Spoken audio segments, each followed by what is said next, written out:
ഹരി ഓം. എല്ലാ സജ്ജനങ്ങൾക്കും സസ്നേഹ പ്രണാമം. കൃഷ്ണമന്ത്രയുടെ ലളിത സഹസ്രനാമ പഠന ക്ലാസ്. നമ്മളുടെ ക്ലാസ് നയിക്കുന്നത് നമ്മളുടെ പ്രിയങ്കരനായിട്ടുള്ള ശ്രീ ശ്രീനിവാസൻ പന്തലെങ്കിലാണ്. ക്ലാസ് നയിക്കുന്നതിന് മാഷിനെ സ്നേഹാദരപൂർവ്വം സ്വാഗതം ചെയ്യുന്നു. നമസ്തേ മാഷെ. നമസ്തേ തിരുമേനി, എല്ലാവർക്കും നമസ്കാരം. ഓം സദാശിവസമാരംഭാം ശങ്കരാചാര്യമധ്യമാം അസ്മദാചാര്യപര്യന്താം വന്ദേ ഗുരുപരമ്പരാം. ഓം ഗുരുബ്രഹ്മ ഗുരുർവിഷ്ണുർഗുരുർദേവോ മഹേശ്വര ഗുരു സാക്ഷാത് പരബ്രഹ്മ തസ്മൈ ശ്രീ ഗുരുവേ നമഃ. ഓം ഗജാനനം ഭൂതഗണാതിസേവിതം കവിത്തജംഭൂബലസാരഭക്ഷിതം ഉമാസുതം ശോകവിനാശകാരണം നമാമി വിഘ്നേശ്വര പാദപങ്കജം. വെള്ളപ്പളുങ്കു നിറമൊത്ത വിദഗ്ധരൂപി കള്ളം കളഞ്ഞു കമലത്തിൽ എഴുന്ന ശക്തി വെള്ളത്തിലെ തിരകൾ തള്ളി വരും കണക്കൻ ഉള്ളത്തിൽ വന്നു വിളയാടുക സരസ്വതീ നീ. സർവമംഗളമാംഗല്യേ ശിവേ സർവാർത്ഥ സാധികേ ശരണ്യേ ത്രംബകേ ഗൗരി നാരായണീ നമോസ്തുതേ. ഓം ശ്രീമാത്രേ നമഃ. ഓം മഹാദേവ്യേ നമഃ.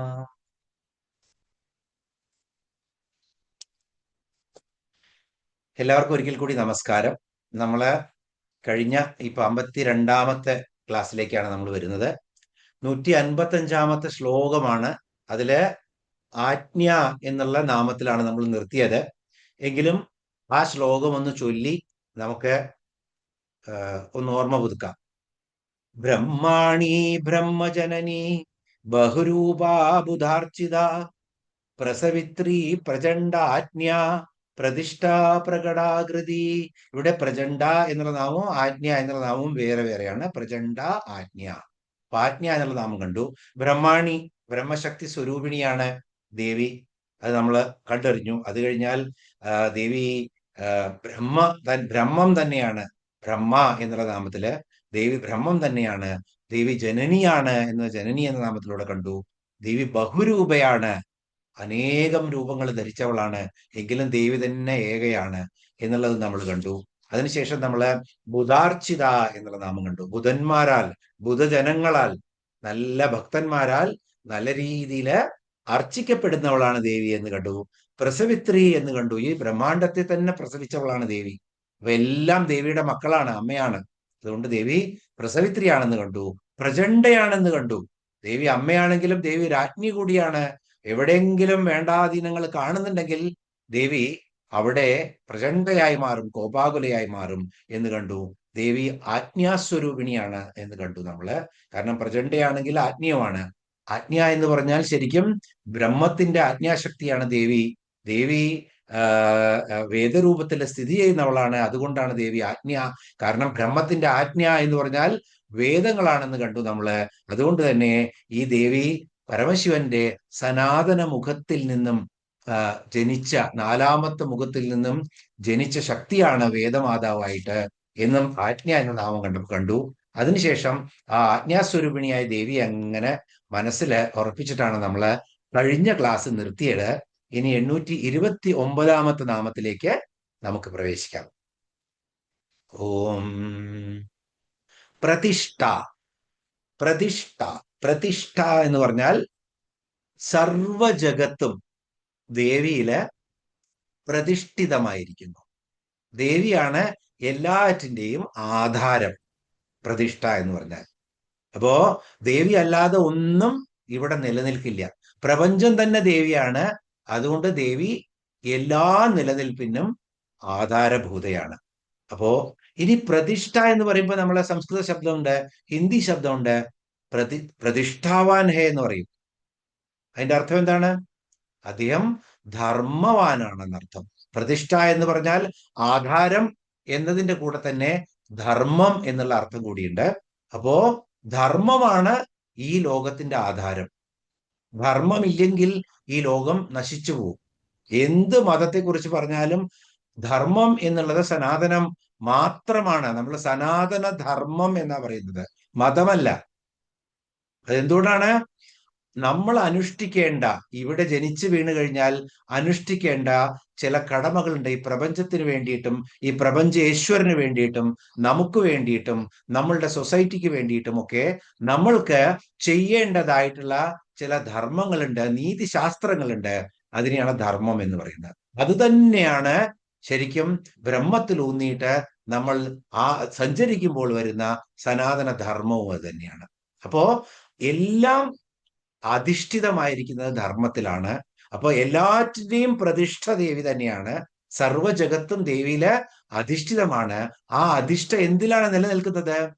ധർമ്മത്തിലാണ് നിലനിൽക്കുന്നത്. ധർമ്മമില്ലെങ്കിൽ ലോകമില്ല. അപ്പോ ദേവി ആരാണ്?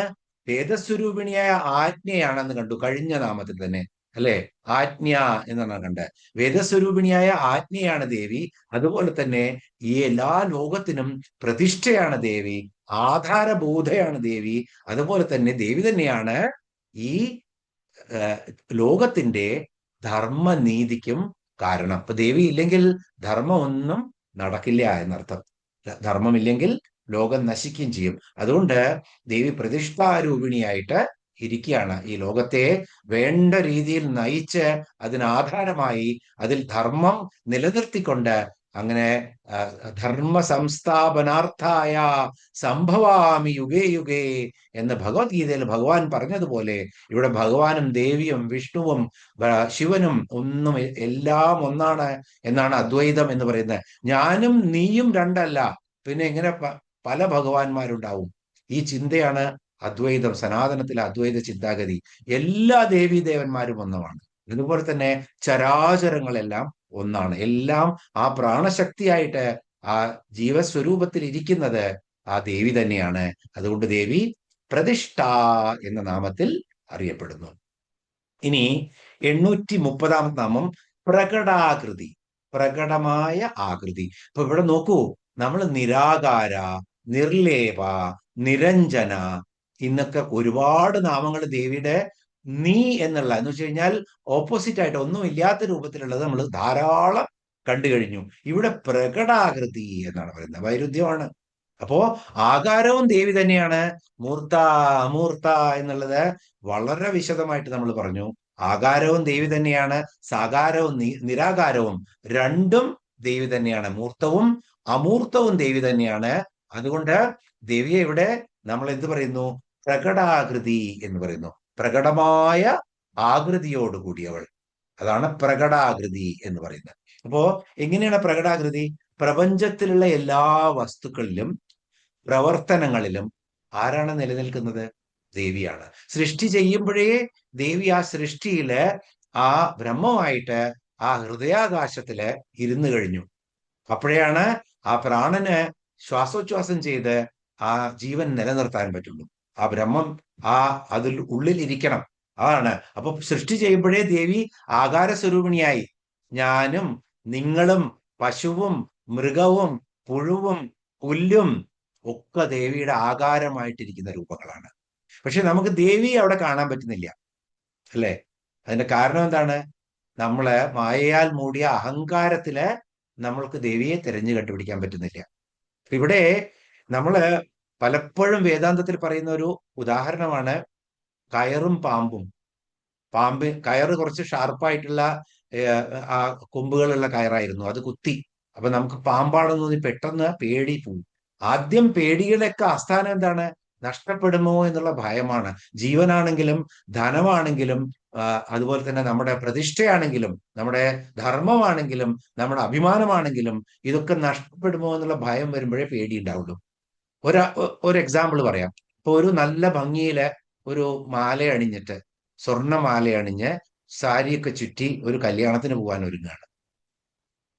അപ്പോ ഈ എല്ലാം വെച്ച് കേശൊക്കെ വെച്ച് അലങ്കാരമൊക്കെ വെച്ച് നല്ലോണമൊക്കെ എല്ലാം ഇട്ടപ്പോ ഈ മാല കാണാണ്ടായി.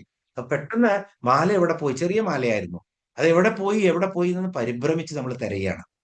അപ്പൊ അത് ആ സ്വർണ്ണമാലയല്ല, എന്നും മാറ്റുന്ന ഒരു പേളിന്റെ അല്ലെങ്കിൽ ഒരു ഈരയുടെ മാലയാണെങ്കിൽ വല്ല പരിഭ്രമം ഉണ്ടാവും? നമുക്ക് ഇല്ല. അപ്പൊ അവിടെ പരിഭ്രമം വന്ന എന്തുകൊണ്ടാണ്? ധനനഷ്ടം വരുമോ എന്നുള്ളത് ആണ്. അതുപോലെ തന്നെയാണ് പാമ്പും കയറും. പാമ്പാണ് എന്നുള്ള പേടി വരുന്നത് എന്തുകൊണ്ടാണ്? പാമ്പാണെങ്കിൽ ജീവൻ നഷ്ടപ്പെടാൻ സാധ്യതയുണ്ട് എന്നുള്ള പേടി വരണം. അപ്പൊ അഹങ്കാരത്തിൽ നിന്ന് നമുക്ക് എപ്പോഴും ഭയമാണ് ഉണ്ടാവുന്നത്. അപ്പോ ഇവിടെ നമ്മള് ആ വസ്ത്രങ്ങൾ ഓരോന്നായി മാറ്റുമ്പോൾ ആ മാല കണ്ടെത്തും. ഇവിടെയുള്ള ഇവിടെ ഇട്ടിരുന്ന ഒരു സാധനം ഉണ്ടായിരുന്നു, അത് മാറ്റി, അത് കഴിഞ്ഞ് വേറെ ഒരു അത് മാറ്റുമ്പോൾ അതിന്റെ ഉള്ളില് സാരിയുടെ ഇടയിൽ ആ മാല കണ്ടെത്തി. അപ്പൊ ആ മാല അവിടെ പുതുതായിട്ട് വന്നതാണോ? അല്ല, അത് അവിടെ തന്നെ ഉണ്ടായിരുന്നു. അതുപോലെ കയറ് നമ്മൾ പാമ്പാണെന്ന് കരുതുന്നു, കയറാണ് പാമ്പാണ് കൊത്തിയെന്ന് പേടിക്കുന്നത് നമ്മളെ വെളിച്ചം കൊണ്ടുവരികയാണ്. അവിടെ ജ്ഞാനം വെളിച്ചം വരുമ്പോൾ നമ്മൾ അത് കയറാണെന്ന് തിരിച്ചറിഞ്ഞു. അപ്പൊ ഇവിടെ കയറ് പാമ്പായി മാറിയിട്ടില്ല, പാമ്പ് കയറായി മാറിയിട്ടില്ല. എല്ലാം നമ്മളുടെ ഭ്രമത്തെ മാറ്റിയിട്ട് ശരിക്കുമുള്ളത് എന്താണെന്ന് കാണിച്ചു തരികയാണ് ചെയ്യുന്നത്. ഇത് തന്നെയാണ് ബ്രഹ്മം എന്തെന്ന് സനാതന ധർമ്മത്തിൽ എപ്പോഴും പറയുന്നത്. ബ്രഹ്മത്തിനെ ഒരിക്കലും ഡെഫിനിഷൻ കൊടുത്തിട്ട് അതിനെ തീർക്കാൻ പറ്റില്ല. ഒന്നേ പറയാൻ പറ്റുള്ളൂ, സത്യജ്ഞാനമനന്തം ബ്രഹ്മ എന്ന്. സത്യമാണ്, ജ്ഞാനമാണ്, അനന്തമാണ് ബ്രഹ്മം എന്ന് മാത്രമേ പറയാൻ പറ്റുള്ളൂ. കാരണം അതിന് ആകൃതിയോ പ്രകൃതിയോ ഒന്നുമില്ല. അപ്പോ അത് എല്ലായിടത്തും ഉണ്ട്, എന്നാൽ എവിടെയും നമുക്ക് കാണാൻ പറ്റില്ല. അതിനെ കാണണമെങ്കിൽ ഈ പാമ്പായ കയറിനെ നമ്മൾ കണ്ടെത്തിയതുപോലെ ഓരോ ആവരണങ്ങൾ, ഇപ്പൊ ഒരു ബൾബ്, ആ ബൾബിന്റെ മുകളില് കുറെ വർണ്ണക്കടലാസുകൾ ചുറ്റി, അതിനുശേഷം കുറെ തുണികൾ ചുറ്റി, അതിനുശേഷം കുറെ പൊതിഞ്ഞു അതിനെ, എന്നിട്ട് അവിടെ വെച്ചു, ലൈറ്റ് ഇട്ടു. ഒന്നും കാണാൻ പറ്റില്ല. ബൾബും പ്രകാശവും അവിടെ ഉണ്ട്, പക്ഷെ ഒന്നും കാണാൻ പറ്റില്ല. അപ്പൊ ഒരാൾ വന്ന് പറഞ്ഞു, ഇവിടെ ബൾബ് ഉണ്ടായി ഇതിനകത്ത്, നിങ്ങളൊരു കാര്യം ചെയ്യൂ, അതൊക്കെ മാറ്റി നോക്കൂ. അപ്പൊ ഒരു തുണി മാറ്റി, രണ്ടാമത്തെ തുണി മാറ്റി, പിന്നെ കവറ് മാറ്റി, പിന്നെ കുറച്ചും കൂടി മാറ്റി. അപ്പൊ പച്ച നിറത്തിൽ കുറേശ്ശെ വെളിച്ചം വരാൻ തുടങ്ങി. കാരണം പച്ച നിറത്തിലായിരുന്നു ഏറ്റവും മുകളിലുള്ള കവറ്. അത് മാറ്റിയപ്പോ ചുവന്ന നിറത്തിലുള്ള കുറേശ്ശെ വെളിച്ചം വരാൻ തുടങ്ങി. അതും മാറ്റിയപ്പോ മഞ്ഞ നിറത്തിലുള്ള വെളിച്ചം വരാൻ തുടങ്ങി. അപ്പൊ കുറച്ച് കൂടുതൽ വെളിച്ചമായി. അതും മാറ്റിയപ്പോ വെളുത്ത നിറത്തിലുള്ള വെളിച്ചം വരാൻ തുടങ്ങി. അതും മാറ്റിയപ്പോൾ ബൾബ് പ്രകാശിക്കപ്പെട്ടു. അപ്പൊ ആ ബൾബിന്റെ പ്രകാശം അവിടെ ഉണ്ടായിരുന്നു, പക്ഷേ അത് ആവരണങ്ങളാൽ, മായയാൽ, നമ്മൾക്ക് ദേവിയെ കാണാൻ പറ്റാത്തതുപോലെ മായയാൽ മൂടപ്പെട്ടതാണ് ഓരോ ആവരണങ്ങളും. അപ്പോ നേത്തി നേത്തി നേത്തി എന്ന് പറഞ്ഞിട്ട് ഇതല്ല ബ്രഹ്മം എന്ന് പറഞ്ഞ്, സത്യജ്ഞാനം അനന്തം ബ്രഹ്മ എന്ന് പറഞ്ഞു വെച്ച് ഇതല്ല ബ്രഹ്മം എന്ന് പറഞ്ഞ് ഓരോന്നിനെയും നമുക്ക് ഒഴിവാക്കി തരികയാണ്. അങ്ങനെ ഒഴിവാക്കി അവസാനം നമ്മൾ അതിനെ കണ്ടെത്തും. അപ്പോ മായയെ മാറ്റുക എന്നുള്ളതാണ് ഉപനിഷത്തുകൾ ചെയ്യുന്നത്. അല്ലാണ്ട് ബ്രഹ്മത്തിനെ ഇങ്ങനെ ടോർച്ചടിച്ച് കാണിച്ചിട്ട് ദാ ബ്രഹ്മം ഇത് തന്നെയാണ്, പഠിച്ചു വെച്ചോളൂ എന്നല്ല ഉപനിഷത്തുകൾ പറയുന്നത്. ഓരോ വാക്യങ്ങളും ഉപനിഷത്ത് വാക്യങ്ങള് ഈ ആവരണത്തെ മാറ്റി തരികയാണ് നമുക്ക് ചെയ്യുന്നത്. അപ്പൊ ഇവിടെ എങ്ങനെയാണ്? ദേവി ഇവിടെ പ്രകടാകൃതിയാണ്, സ്പഷ്ടമായ ആകൃതിയുള്ളവളാണ്. എന്നാൽ ആ ആകൃതി ഞാനും നിങ്ങളുമായിട്ടേ നമുക്ക് കാണാൻ പറ്റുള്ളൂ.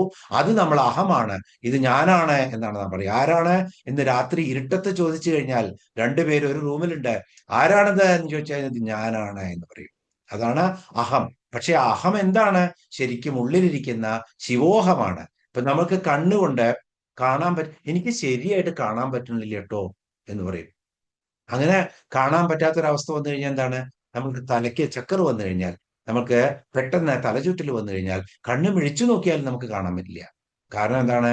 ആ ഉള്ളിലിരിക്കുന്ന ശക്തി പ്രകാശം തരുന്നില്ല നമുക്ക്. സൂര്യനും ഉണ്ട് അവിടെ, ചന്ദ്രനും ഉണ്ട് അവിടെ, വെളിച്ചവും ഉണ്ട് അവിടെ, കണ്ണും ഉണ്ട് അവിടെ. എന്നിട്ടും ആ എന്തോ ഒന്ന് നമ്മൾക്ക് വേണ്ട രീതിയിൽ തോന്നിപ്പിക്കുന്നില്ല. അതാണ് പ്രകാശമില്ല, കാണാൻ പറ്റുന്നില്ല. ബോധം പോയി, പ്രജ്ഞയില്ലാണ്ടേ, മരിച്ചിട്ടില്ല, ശ്വാസമുണ്ട്, എല്ലാം നടക്കുന്നുണ്ട്. കുറച്ചു നേരത്തേക്ക് പെട്ടെന്ന് തലയിൽ പ്രഷർ കൂടി താഴ്ത്തു വീണു, എന്തെങ്കിലും അറിയാൻ പറ്റുമോ? ഒന്നും അറിയാൻ പറ്റില്ല. അപ്പൊ എന്താണ് ആ ബോധം? അതാണ് നമ്മുടെ അഹംബോധം. ആ ഉള്ളിലിരിക്കുന്ന പ്രജ്ഞയാണത്. അത് എപ്പോഴും നമ്മൾക്ക് വെളിച്ചം കാട്ടിത്തരികയാണ്. അതുപോലെ ദേവി പ്രകടമായ ആകൃതിയുള്ളവളാണ്, പക്ഷെ ദേവിയെ നമുക്ക് കാണാൻ പറ്റില്ല. ദേവി ചൈതന്യം ഏവർക്കും ശരിക്കും അനുഭവിക്കാൻ പറ്റും, പക്ഷെ കാണാൻ പറ്റില്ല. മായയാൽ മൂടിയിട്ട് ഞാനെന്ന ഭാവമായിട്ടിരിക്കുകയാണ്. ഞാനായ സമയത്തും ശരിക്കും ദേവി പ്രകടയാണ്, അല്ലെ? ശരീരം, എന്തുകൊണ്ടാണ് ശരീരം? ഞാനാണ് ശരീരം. എന്താണ് എന്റെ ശരീരം? എന്റെ മുഖം, എന്റെ കണ്ണ്. ശീര്യതേ ഇത് ശരീരം എന്നാണ്. സംസ്കൃതം പഠിച്ചു കഴിഞ്ഞാൽ വളരെ ക്ലാരിറ്റി ഉണ്ടാവും ഇതിനൊക്കെ. ശരീരം എന്നുള്ള വാക്കിന്റെ അർത്ഥം എന്താണ്? ശീര്യതേ ഇത് ശരീരം, ജീർണിച്ചു കൊണ്ടിരിക്കുന്നതാണ്, അതിനെ ശരീരം എന്ന് പറയുന്നു. എത്ര മനോഹരമായിട്ടാണ് പറഞ്ഞിരിക്കുന്നത്. ദഹ്യതേ ഇതി ദേഹം. ദഹിച്ചുകൊണ്ടിരിക്കുന്നതാണ്. നമ്മള് ഭക്ഷണം കഴിക്കുന്നു, പ്രാണമയ കോശവും അന്നമയ കോശവും മനോമയ കോശവും ഒക്കെ ആയിട്ട് അത് അങ്ങനെ ഇരിക്കുന്നു, ഓരോ കോശങ്ങളായിട്ട്. പതുക്കെ പതുക്കെ പതുക്കെ പതുക്കെ അത് നശിച്ചുകൊണ്ടിരിക്കുന്നു. എന്നും നശിച്ചുകൊണ്ടിരിക്കുന്നുണ്ട്. ഇപ്പൊ ദഹ്യതേ ഇതി ദേഹം എന്നാണ് പറയുന്നത്. മരം എന്ന് പറയുന്നത് പോലും എങ്ങനെയാണ്? മരിക്കുക എന്ന് പറഞ്ഞാൽ തന്നെ മരങ്ങളാണ് ഏറ്റവും കൂടുതൽ കാലം ജീവിക്കുക എന്നാ പറയുന്നത്. എന്നാലും അതിന് മരണമുണ്ട്. അപ്പോ ഇങ്ങനെ ഞാനായിട്ട് സദാസമയത്തും നമ്മൾ വിളങ്ങുന്ന ദേവിയാണ്. എന്നാലും നമ്മൾ പ്രകടമായ ആകൃതിയായിട്ട് നമ്മുടെ ദേഹസ്വരൂപങ്ങളായിട്ട് ജീവജാലങ്ങളില് ദേവിയെ കാണുന്നു. അങ്ങനെ ആ ഞാനിനെ പല വിശേഷണങ്ങളും നമുക്ക് ചെയ്യാൻ പറ്റും. പക്ഷേ ശരിക്കുള്ള വിശേഷണം എന്താണ്? ശിവോഹം ശിവോഹം ശിവോഹം ശിവോഹം. മനസ്സല്ല, ബുദ്ധിയല്ല, അഹങ്കാരമല്ല, ചിത്തമല്ല, ഞാൻ ശിവോഹമാണ് എന്ന് നമുക്ക് മനസ്സിലാക്കണ്ടേ. അപ്പോ ദേവി ശരിക്കും എന്താണ്? ദേവി നിരാകാരയാണ്. എങ്കിലും ദേവി പ്രകടാകൃതിയിൽ നമ്മിൽ എല്ലായിടത്തും സ്ഥിതി ചെയ്യുന്നു. അതുകൊണ്ട് പ്രകടാകൃതിയെ നമ എന്ന് നമുക്ക് നമസ്കരിച്ചിട്ട് 156 ശ്ലോകത്തിലേക്ക് പ്രവേശിക്കാം. പ്രാണേശ്വരി പ്രാണദാത്രി പഞ്ചാശൽ പീഡരൂപിണി വിശൃംഖലാ വിവിക്തസ്ഥാ വീരമാതാവിയൽ പ്രസൂ. പ്രാണേശ്വരി പ്രാണദാത്രി പഞ്ചാശൽ പീഡരൂപിണി വിശൃംഖലാ വിവിക്തസ്ഥാ വീരമാതാവിയൽ പ്രസൂ. ഇവിടെ 831 മുതൽ 837 വരെയുള്ള 7 നാമങ്ങളാണ്. ഓരോ നാമങ്ങളായിട്ട് നമുക്ക് നോക്കാം. 831 നാമം പ്രാണേശ്വരി. എളുപ്പമുള്ള നാമമാണ്. പ്രാണങ്ങൾക്ക് ഈശ്വരിയായവൾ. ഇപ്പൊ നമ്മൾ കണ്ടു, ചരാചരങ്ങളുടെ ഉള്ളിലൊക്കെ ആ പ്രാണനായിട്ട് ഇരിക്കുന്നത് ആരാണ്? ദേവിയാണ്. ബ്രഹ്മം ഉണ്ടെങ്കിലാണ് പ്രാണൻ വരുള്ളൂ. അപ്പോ ദേവിയാണ് ഇതിരിക്കുന്നത്. അതുകൊണ്ട് ദേവി തന്നെയാണ് അവിടെ പ്രാണേശ്വരി ആയിട്ടിരിക്കുന്നത്. അപ്പൊ പ്രാണേശ്വരി, അത് പ്രാണങ്ങൾക്ക് ഈശ്വരിയായവൾ, അധിഷ്ഠയായവൾ, ആ ദേവിക്ക് നമസ്കാരം എന്ന് പറയുന്നു. ഇനി പ്രാണൻ എന്ന് പറഞ്ഞാൽ എന്താണ്? പഞ്ചപ്രാണനാണ്. പഞ്ചപ്രാണനാണ് ഈ ശരീരം. അത് പ്രാണൻ, അപാനൻ, സമാനൻ, ഉദാനൻ, വ്യാനൻ, 5 പ്രാണനാണ് നമുക്കുള്ളത്. ഈ 5 പ്രാണനും കൂടിയിട്ടാണ് കർമ്മേന്ദ്രിയങ്ങളെയും അതുപോലെ തന്നെ നമ്മുടെ ജ്ഞാനേന്ദ്രിയങ്ങളെയും പ്രവർത്തിപ്പിക്കുന്നത്. രണ്ടും പ്രവർത്തിക്കണം. കർമ്മേന്ദ്രിയങ്ങളെ കുറിച്ചൊക്കെ നമ്മൾ പഠിച്ചു. കർമ്മേന്ദ്രിയങ്ങൾ ഏതൊക്കെയാണെന്നും ജ്ഞാനേന്ദ്രിയങ്ങൾ ഏതൊക്കെയാണെന്നും വിശദമായിട്ട് പറയുന്നില്ല. അപ്പോ ഇതിലെല്ലാറ്റിലും കൂടെ ഇതിനൊക്കെ ഇപ്പൊ ഇന്ദ്രിയങ്ങളെ നിയന്ത്രിക്കണം. കണ്ണ് കാണണം. നമ്മൾ നേരത്തെ കണ്ടു, പ്രാണൻ വേണമെങ്കിലേ കണ്ണ് കാണൂ. പ്രാണന്റെ കൂടെ ശരിക്കുള്ള പ്രജ്ഞയും വേണം. കണ്ണുണ്ടായിട്ടും പ്രകാശം ഉണ്ടായാലും കണ്ണ് കാണാൻ പറ്റില്ല, ബോധം പോയി കഴിഞ്ഞാൽ. അതുപോലെ തന്നെ കയ്യിനെ ചലിക്കണമെങ്കിൽ ആ ചലിക്കാനുള്ള പ്രജ്ഞ വേണം. ബുദ്ധി ചലിക്കണം എന്ന് പറയണം. കാലിന് ചലിക്കണമെങ്കിൽ ബുദ്ധി ചലിക്കണം എന്ന് പറയണം. എന്നാലേ ചലിക്കാൻ പറ്റുള്ളൂ. അപ്പോ ശരിയായിട്ടും ഈ പഞ്ചപ്രാണനായിട്ട് നമ്മുടെ ശരീരത്തിൽ ഇരുന്ന് എങ്ങനെയാണ് നമ്മുടെ ഇന്ദ്രിയങ്ങളെയും കർമ്മേന്ദ്രിയങ്ങളെയും അതുപോലെ തന്നെ ജ്ഞാനേന്ദ്രിയങ്ങളെയും പ്രാണങ്ങളിലൂടെ നിയന്ത്രിക്കുന്നവളാണ് ദേവി. അതുകൊണ്ട് ദേവിയാണ് പ്രാണേശ്വരി എന്ന് പറയുന്നു. ഇപ്പോ ഈ പ്രാണൻ എങ്ങനെയാണ്? അന്നമയ കോശം, പ്രാണമയ കോശം, മനോമയ കോശം, വിജ്ഞാനമയ കോശം, ആനന്ദമയ കോശം, ഇങ്ങനെ 5 കോശങ്ങള്. ഈ നമ്മൾ കഴിക്കുന്ന ഭക്ഷണവും ഈ പ്രാണനും ജലവും ഒക്കെ കൂടിയിട്ട് പഞ്ചഭൂതങ്ങളിലെ 5 തരത്തിലുള്ള കോശങ്ങളായിരിക്കുന്നു. ആ 5 കോശങ്ങളെ 5 പ്രാണനാണ് നമ്മളുള്ളത്. ആ 5 പ്രാണനെയും 5 കോശങ്ങളെയും പഞ്ചേന്ദ്രിയങ്ങളെയും കർമ്മേന്ദ്രിയങ്ങളെയും ഒക്കെ നിയന്ത്രിക്കുന്നത് ദേവിയാണ്. അതിന്റെ ഒക്കെ ഈശ്വരി ദേവിയാണ്. അതുകൊണ്ട് ദേവിയെ എന്തു പറയുന്നു? പ്രാണേശ്വരി എന്ന് പറയുന്നു. ഇനി നേരത്തെ ഞാൻ സൂചിപ്പിച്ചു എന്നറിയില്ല, ചിലപ്പോഴും ചോദിക്കുന്ന ഓരോ ചോദ്യങ്ങളുണ്ട്. ഇപ്പോ ബ്രഹ്മമാണ് നമ്മള്, അതുപോലെ തന്നെ ഉള്ളിലിരിക്കുന്നത് ബ്രഹ്മമാണ്, അതിന് നാശമില്ല, ബോഡി ദഹിപ്പിച്ചു കളഞ്ഞു, പിന്നെ എന്ത് പാപം ചെയ്താലും പുണ്യം ചെയ്താലും എന്താ നിങ്ങൾക്ക് വരുന്നത്? ഈ നരകത്തിൽ പോയിട്ട് ആ ശിക്ഷ കിട്ടും, ഗരുഡ പുരാണമൊക്കെ പറയുന്നില്ലേ? ഇതിനൊക്കെ എന്താ അർത്ഥമുള്ളത് വേദാന്തം പഠിച്ചു കഴിഞ്ഞിട്ട് ഇങ്ങനെയാണെങ്കിൽ എന്നൊക്കെ ചോദിച്ചു കഴിഞ്ഞാൽ അതിന്റെയൊക്കെ കാരണം ഇതാണ്. കാരണം സ്ഥൂല ശരീരവും സൂക്ഷ്മ ശരീരവും കാരണ ശരീരവും ഉണ്ട് ഈ ശരീരത്തില്. അപ്പോ സ്ഥൂല ശരീരവും സൂക്ഷ്മ ശരീരവും നശിച്ചു പോകുമ്പോഴും കാരണ ശരീരം എന്താണ്? നമ്മുടെ പ്രൈമോഡിയൽ ബോഡി, ആ ബോഡി എവിടേക്കാ പോകുന്നത്? ആ ബോഡി ആത്മാവിന്റെ കൂടെ സഞ്ചരിക്കാൻ ആ ബോഡിക്ക് അതിന് ശരീരത്തിന്റെ ആവശ്യമില്ല. നമ്മൾക്ക് അറിയാൻ പറ്റും. ഇപ്പൊ നമ്മൾ ഉറക്കത്തില് സ്വപ്നം കാണുമ്പോൾ നമ്മളുടെ ബോഡി അല്ല പോകുന്നത്, ബോഡിക്ക് അടി കൊടുക്കുന്നില്ല, എങ്കിലും അടി കിട്ടിയതുപോലെ ഇരിക്കുന്നു. പശു കുത്താൻ വരുന്നു പറഞ്ഞിട്ട് കൊമ്പ് പിടിച്ചിട്ട് നമ്മൾ പശുവിനോട് യുദ്ധം ചെയ്യും. അടുത്ത് കിടക്കുന്ന ആളെ തൊഴിച്ച് താഴത്തേക്ക് ഇടും നമ്മളെ. അതുപോലെ തന്നെ പേടിച്ച് നിലവിളിക്കും നമ്മള്. ഇത് ഉണർന്നാൽ പോലും നമുക്ക് അയ്യോ അത് അടുത്തുണ്ട് എന്ന് തോന്നും നമുക്ക്. അത്രയും നമ്മുടെ ശരീരത്തിന് വേദനയും മനസ്സിന് വിഷമവും ഉണ്ടാക്കുന്ന തരത്തിലുള്ള സ്വപ്നങ്ങൾ, ദുസ്വപ്നങ്ങൾ നമ്മളെ പരീക്ഷിക്കും. അപ്പൊ നമ്മുടെ ശരീരത്തിന് വേദന ഉണ്ടായിരുന്നു അപ്പൊ ശരിക്കും? ഇല്ല. എന്നിട്ടും അനുഭവിച്ചു. ഇത് തന്നെയാണെന്ന് കൂട്ടിക്കോളും.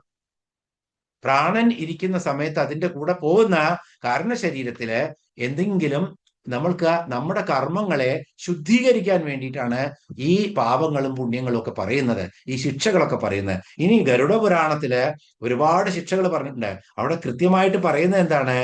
യാതനാദേഹം എന്ന് പറഞ്ഞിട്ടൊരു ദേഹം കൊടുക്കത്രേ ഇത് ഈ ആത്മാവിന്.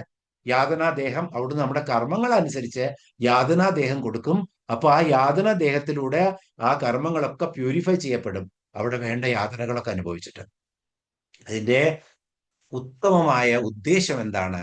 ജീവിച്ചിരിക്കുമ്പോ പാപങ്ങൾ ചെയ്യാതിരിക്കാനും, ഇനി അഥവാ ചെയ്ത് ആ കർമ്മങ്ങൾ ബാക്കിയായി കഴിഞ്ഞാൽ ഈ ആത്മാവിനെ ശുദ്ധീകരിക്കുന്ന ഒരു പ്രക്രിയയാക്കാനും വേണ്ടിയിട്ടാണ് ഇതെല്ലാം പറഞ്ഞിരിക്കുന്നതും വെച്ചിരിക്കുന്നതും. കൃത്യമായ ധാരണ വേണം, എന്നാലേ അറിയാൻ പറ്റുള്ളൂ. അപ്പൊ അനുഭവിക്കണമെങ്കിൽ അനുഭവിക്കാം. ഉറക്കത്തില് നിങ്ങൾക്ക് ശരീരത്തില് ശരിക്കും അടി കൊണ്ട് വേദന കൊണ്ട് പൊളയുന്നുണ്ട് നമ്മള് എന്നതുപോലെ തന്നെ ചിലപ്പോ മരിച്ചു കഴിഞ്ഞാൽ ഇതും സംഭവിക്കും. കാരണം ജ്ഞാനികൾ എഴുതി വെച്ചതാണത്.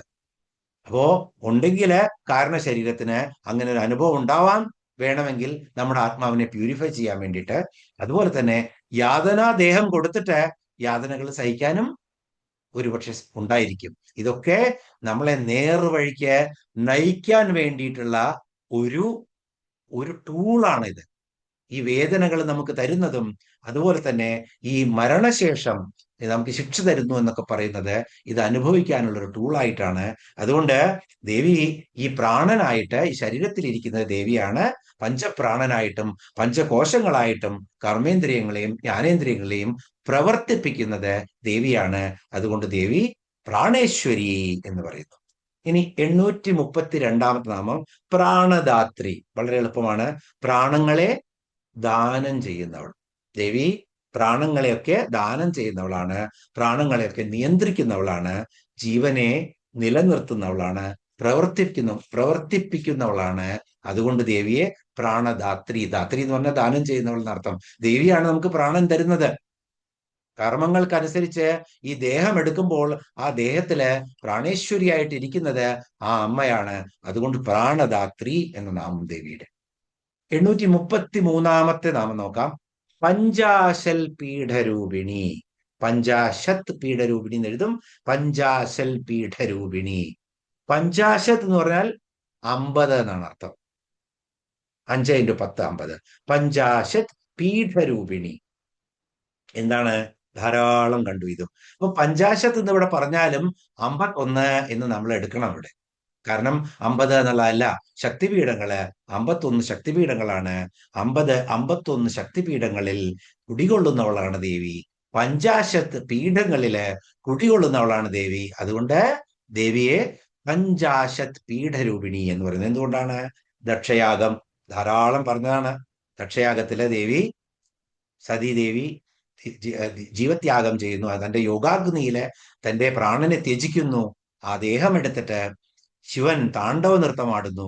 ഒരു നിമിഷ നേരത്തേക്ക് തന്റെ പത്നിയുടെ ദേഹമാണെന്ന് തോന്നുകയാണ് ശിവന് പോലും. അപ്പൊ അജ്ഞാനം വന്നു കഴിഞ്ഞാൽ എന്ത് പറ്റും? നമ്മുടെ ബുദ്ധി നശിക്കും. അതുകൊണ്ടാണ് മഹാവിഷ്ണു വന്ന് സുദർശനം, ശരിയായ ദർശനം കൊടുക്കുകയാണ് കൃഷ്ണന് വിഷ്ണു വന്നിട്ട് ശിവന് ഈ ദേവിയുടെ ശരീരത്തിനെ 51 ഖണ്ഡങ്ങളായിട്ട് സുദർശനം കൊണ്ട് മുറിച്ച് ശിവന് സുദർശനം കൊടുക്കുന്നു. അദ്ദേഹത്തിന് മനസ്സിലാവും. അങ്ങനെ അദ്ദേഹം യോഗനിഷ്ഠനായിട്ട് പിന്നെ തപസ്സിലിരിക്കുകയാണ്. അപ്പോ ഈ മുറിച്ച 51 കഷ്ണങ്ങളും ഭാരതഖണ്ഡത്തിലെ 51 സ്ഥലങ്ങളില്, അന്ന് ഈ ഭാരതം ബംഗ്ലാദേശും അതുപോലെ തന്നെ നേപ്പാളും ഗാന്ധാരവും ഒന്നുകൊണ്ട് എല്ലാം കൂടിയിട്ടായിരുന്നു ഭാരതഖണ്ഡത്തിൽ വീഴാണ്. ആ പുണ്യഭൂമിയാണ് മാതാവായ സതീദേവിയുടെ ശരീരം കൊണ്ട് പൂജിക്കപ്പെട്ട സ്ഥലമാണ് ഈ ഭാരതഖണ്ഡം. അതുകൊണ്ട് തന്നെയാണ് പൂന്താനം പാടിയത്, ഇവിടെ ഒരു പുല്ലായിട്ട് പോലും ജനിക്കാൻ എനിക്ക് കഴിഞ്ഞാൽ ഭഗവാനെ, അതും ഈ കലികാലത്തില് അതിൽ പിരെ യാതൊരുവിധ സിദ്ധികളും ഇല്ല എന്ന് പൂന്താനം പറയുന്നത്. അപ്പോ അവിടെ ആ ശരീരം എടുത്തിട്ട് ശിവൻ താണ്ഡവമാടുന്നു. അതിനെ 51 ഖണ്ഡങ്ങളായി മുറിക്കപ്പെടുന്നു. അത് വീണ സ്ഥലങ്ങളാണ് പഞ്ചാശൽ പീഠങ്ങൾ, 51 ശക്തിപീഠങ്ങൾ എന്ന് പറയുന്നത്. ആ ശക്തിപീഠങ്ങൾക്ക് എല്ലാം ആധാരരൂപിണിയാണ് ദേവി. അതുകൊണ്ട് ദേവി പഞ്ചാശൽ പീഠരൂപിണി എന്ന് പറയുന്നു. ഇനി പഞ്ചാശൽ പീഠം എന്ന് പറഞ്ഞാൽ വേറെ അർത്ഥം കൂടിയുണ്ട്. ആ മുതൽ ക്ഷ വരെയുള്ള 51 അക്ഷരം, അതെന്താണ്? വർണ്ണങ്ങളാണ്. ആ വർണ്ണം ആരാണ്? നാദബ്രഹ്മ രൂപിണിയായിട്ടുള്ള ദേവി തന്നെയാണ് അക്ഷരസ്വരൂപിണിയായിട്ട് ഇവിടെ ഭാഷയായിട്ട് വിളങ്ങുന്നത്, അല്ലെ? അപ്പോ 51 അക്ഷരമായിട്ടുള്ള വർണ്ണങ്ങളും പീഠങ്ങളാണ്. ആ 51 അക്ഷര പീഠങ്ങളില് ദേവി വിലസിക്കുന്നവളാണ്, അല്ലെങ്കിൽ രൂപിണി ഇരിക്കുന്നവളാണ് ദേവി. അതുകൊണ്ട് ദേവി അങ്ങനെ കൂടി നമുക്ക് എന്ത് പറയാം? പഞ്ചാശൽ പീഠരൂപിണി എന്ന് പറയുന്നത്. 51 ശക്തിപീഠങ്ങളായിട്ടും 51 അക്ഷരങ്ങളായിട്ടും നമ്മൾക്ക് ദേവി പ്രത്യക്ഷമായിട്ട് നമ്മൾക്ക് മുന്നിൽ ഇരിക്കുന്നതാണ്. അതുകൊണ്ടാണ് ദേവിയെ പഞ്ചാശൽ പീഠരൂപിണി എന്ന് പറയുന്നത്. ഇനി 834 നാമം വിശൃംഖല. വിശൃംഖല, ശൃംഖല എന്ന് പറഞ്ഞാൽ ചങ്ങല, മലയാളം തന്നെയാണ്. ശൃംഖല, ചങ്ങല, അല്ലെ? അപ്പൊ എന്തിനും ചങ്ങല സൃഷ്ടിക്കുന്നതിനൊക്കെ വളരെയധികം പേര് കേട്ട ആളുകളാണ് നമ്മൾ. മനുഷ്യ ചങ്ങലയൊക്കെ സൃഷ്ടിച്ചിട്ട് നിന്നവരാണ് കേരളീയര്. വേറെ എവിടെയും കാണാത്ത ചങ്ങലകളൊക്കെ സൃഷ്ടിക്കുന്നവരാണ് നമ്മൾ. ഇവിടെ വിശൃംഖല എന്ന് പറഞ്ഞാൽ വിശൃംഖല. അപ്പോഴെന്താണ് അതിന്റെ അർത്ഥം? വിഗതമായ ശൃംഖലയോടുകൂടിയവൾ. എന്താണ് വിഗതമായ ശൃംഖല? ചങ്ങലയില്ലാത്തവൾ. മനുഷ്യ ചങ്ങലയൊന്നും ഉണ്ടാക്കേണ്ട ആവശ്യമില്ല, ചങ്ങലയേ ഇല്ല. ബന്ധനം എന്ന് പറയുന്നത് ദേവിക്കില്ല. സർവസ്വതന്ത്രയാണ്, സർവസ്വതന്ത്രയാണ് ദേവി. ചങ്ങല, അവിദ്യ, കാമം, കർമ്മം, ഇതൊക്കെ ബന്ധനങ്ങളാണ്, അല്ലെ? കർമ്മബന്ധമാകുന്ന ചങ്ങല കൊണ്ടാണ് എന്തൊക്കെ ഉണ്ടാവുന്നത്? അവിദ്യ, കാമം, കർമ്മങ്ങൾ ചെയ്യുന്നത്. ഇതൊക്കെ എങ്ങനെയാ ഉണ്ടാവുന്നത്?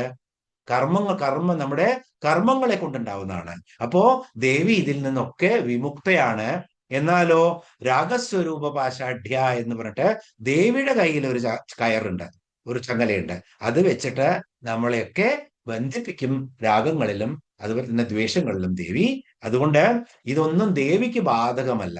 ഒരു ചങ്ങലയും ഒരു ബന്ധനവും പുണ്യവും പാപവും പ്രാരാബ്ധവും ഒന്നും ദേവിക്ക് ഇല്ല. അതുകൊണ്ട് ദേവി എന്താണ്? സൃഷ്ടിസ്ഥിതി സംഹാരം നടത്താൻ കെൽപ്പുള്ള ദേവിക്ക് ഇതൊന്നും ബാധകമല്ല. അതുകൊണ്ട് ദേവി വിശൃംഖല, വിഗതമായ ചങ്ങലയോട് കൂടിയവൾ, ശൃംഖലയോട് കൂടിയവൾ, ചങ്ങലയില്ലാത്തവൾ. വിഗതം എന്ന് പറഞ്ഞാൽ ഇല്ല. അതുകൊണ്ട് ദേവി വിശൃംഖല. ഇനി ശൃംഖം എന്ന് പറഞ്ഞാൽ, ശൃംഖല എന്ന് പറഞ്ഞാൽ എന്താണ്? മറ്റൊരർത്ഥം അരഞ്ഞാണം എന്നുള്ള അർത്ഥമുണ്ട്.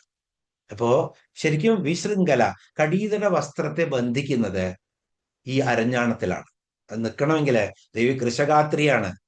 ആകമൊത്തം വയറ് എന്ന് പറഞ്ഞു കഴിഞ്ഞാൽ അടുത്തൊരു നാമത്തിൽ വരുന്നുണ്ട്. അത് വളരെ കൃശഗാത്രിയാണ് ദേവി. അപ്പോ ദേവിയുടെ ഈ കടീതര വസ്ത്രത്തെ ബന്ധിക്കുന്നത് ചങ്ങലയിലാണ്. നമ്മൾ ആ ചങ്ങലയൊക്കെ കണ്ടതാണ്. അപ്പോ ആ ചങ്ങല ഇല്ല എന്ന് പറഞ്ഞാൽ എന്താണ്? വസ്ത്രമില്ല. അപ്പൊ നഗ്നയായ ദേവി എന്നാണ് അർത്ഥം. അപ്പോ നഗ്നയായ ദേവിയായിട്ട് ദേവി ആരാധിക്കുന്നുണ്ട്. കാളി, ചുടലയിൽ നഗ്നയായിട്ടുള്ള ദേവിയെ ആരാധിക്കുന്ന മൂർത്തികളുമുണ്ട്. ആ രൂപത്തിലുള്ള ദേവി, അല്ലെങ്കിൽ നഗ്നയായ ആരാധിക്കപ്പെടുന്ന ദേവി എന്നും വിശൃംഖലയായ ദേവി എന്നതിന് അർത്ഥം നമുക്ക് പറയാം, അങ്ങനെ ആരാധിക്കുന്നവർക്ക്. അപ്പോ വിശൃംഖല എന്ന് പറഞ്ഞാൽ ചങ്ങലയാണ്, യാതൊരു ബന്ധനവും ഇല്ലാത്തതാണ് ദേവി. അതുകൊണ്ട് ദേവിയെ വിശൃംഖല എന്ന് പറയുന്നു. ഇനി 835 നാമം വിവിക്തസ്ത. വിവിക്തസ്ത, വിവിക്തം എന്ന് പറഞ്ഞാൽ എന്താണ്? വിവിക്തം, ഏകാന്ത സ്ഥാനം എന്ന് വെച്ചാൽ വിജനമായ സ്ഥലം, പവിത്രമായ സ്ഥലം എന്നൊക്കെയാണ് വിവിക്തസ്ഥ എന്ന് പറഞ്ഞാൽ. വിവിക്തമായ സ്ഥലം, വിവിക്തം എന്ന് പറഞ്ഞാൽ ഏകാന്തതയാണ്. അപ്പൊ ഏകാന്തതയുള്ള സ്ഥലത്താണ് എങ്ങനെയാണ്? ആരുടെ ചിത്തമായിരിക്കും ഏകാന്തമായിരിക്കുന്നത്? ജ്ഞാനികളുടെ ചിത്തം എങ്ങനെയായിരിക്കും? പവിത്രമായിരിക്കും, ഏകാന്തമായിരിക്കും. അവിടെ 100 ദേവീ ദേവന്മാരോ ലോകത്തിലുള്ള സംഭവങ്ങളോ ഒന്നും ഉണ്ടാവില്ല. അവര് പാലം കുലുങ്ങിയാലും കേളം കുലുങ്ങില്ല എന്നുള്ള അവസ്ഥയിലായിരിക്കും. അപ്പോ വിവേകമുള്ള ജ്ഞാനികളുടെ ഹൃദയത്തിനും വിവിക്തം എന്ന് പറയും. കാരണം എന്താണ്? പവിത്രമായ സ്ഥലമാണ്, അതുപോലെ തന്നെ ഏകാന്തമായ സ്ഥലമാണ്. അപ്പൊ ഇങ്ങനെയുള്ള സ്ഥലങ്ങളില് ദേവി വസിക്കുന്നു. ദേവിക്ക് ഏകാന്തത, ശരിക്കും ദേവിയുടെ ഏകാന്തമായുള്ള ഭക്തി മുഴുത്തിട്ടങ്ങാകാംക്ഷയോടെ ശുശ്രൂഷിക്കുമ്പോൾ ആകായ്മ നീക്കിട്ടു നന്മ വരുത്തേണം, നിത്യം ഗുരുപാദം കുമ്പിടുന്നേൻ. ഗുരുവന്ദനം നമ്മള് പലപ്പോഴും സർക്കുലേറ്റ് ചെയ്താണ്, എല്ലാവരും പഠിച്ചെടുക്കേണ്ടതാണത്. അപ്പോ എവിടെയാണ് ഇരിക്കുന്ന? ഏകാന്തമായിട്ടുള്ള സ്ഥലത്തിരുന്നിട്ടാണ് ഗുരുവിനെ ഭജിക്കേണ്ടത്, അമ്മയെ ഭജിക്കേണ്ടത് എന്നാണ് പറയുന്നത്. അതുകൊണ്ടാണ് നമുക്ക് ഏകാന്തമായിരിക്കാനുള്ള ഒരു സ്ഥലം കണ്ടെത്തണം എന്നുള്ളത് പറയുന്നത്. ശരിക്കും ധ്യാനനിരതരായിട്ടിരിക്കണമെങ്കിൽ അപ്പൊ പവിത്രമായ സ്ഥലം. അപ്പൊ ഈ സ്ഥലങ്ങളില് ദേവി സ്ഥിതി ചെയ്യുന്നു. അതുപോലെ തന്നെ ബുധജനങ്ങളുടെ ബുധാർച്ചിത എന്ന് നമ്മൾ കണ്ടു. ബുധജനങ്ങളുടെ മനവും എങ്ങനെയാണ്? ജ്ഞാനമുള്ളവരുടെ മനം ഇതുപോലെയാണ്, ഏകാന്തമാണ്, പവിത്രമാണ്. അവിടെയും ദേവി വസിക്കുന്നു എന്നാണ്.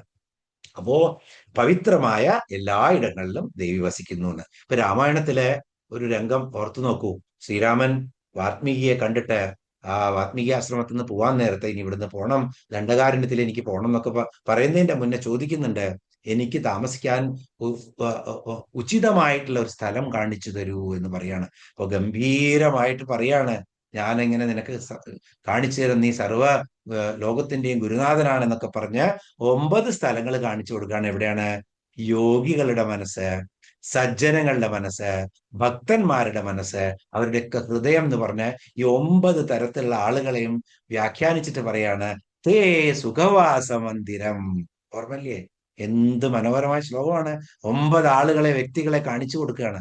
എന്നിട്ട് പറയാ അവിടെയൊക്കെ അവരുടെ ഹൃദയത്തിലൊക്കെ തേ സുഖവാസ മന്ദിരം എന്ന് പറഞ്ഞ് പറയണം. അപ്പൊ എവിടെയാണ്? സജ്ജനങ്ങളുടെ മനസ്സിലാണ്. ദേവിയാണെങ്കിലും ശ്രീരാമനാണെങ്കിലും ശ്രീകൃഷ്ണനാണെങ്കിലും ഒക്കെ ഇരിക്കുക. ബ്രഹ്മത്തിന് കുടികൊള്ളാൻ പറ്റിയ സ്ഥലമാണത്. അവിടെയാണ് എപ്പോഴും അവരിയ്ക്കുക. അതുകൊണ്ട് വിവിക്തസ്ഥ. അപ്പൊ ഈ നാമം കേൾക്കുമ്പോൾ വിവിക്തം എന്ന് പറഞ്ഞാൽ ഏകാന്തം എന്നുള്ള അർത്ഥം പഠിക്കുക തന്നെ വേണം.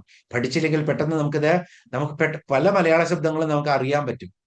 പക്ഷെ ഇവിടെ ഇപ്പൊ ശൃംഖല എന്ന് പറഞ്ഞാൽ ചങ്ങലയാണെന്ന് അറിയാൻ വളരെ എളുപ്പമാണ്. പക്ഷെ വിവിക്തസ്ഥ എന്നുള്ളത് ശരിക്കും വിവിക്തം എന്ന് പറഞ്ഞാൽ ഏകാന്തമാണെന്ന് പഠിച്ചെടുക്കണം, എഴുതി പഠിക്കണം. അപ്പോഴേ ആ നാമം വായിക്കുമ്പോൾ ഓർമ്മ വരുള്ളൂ.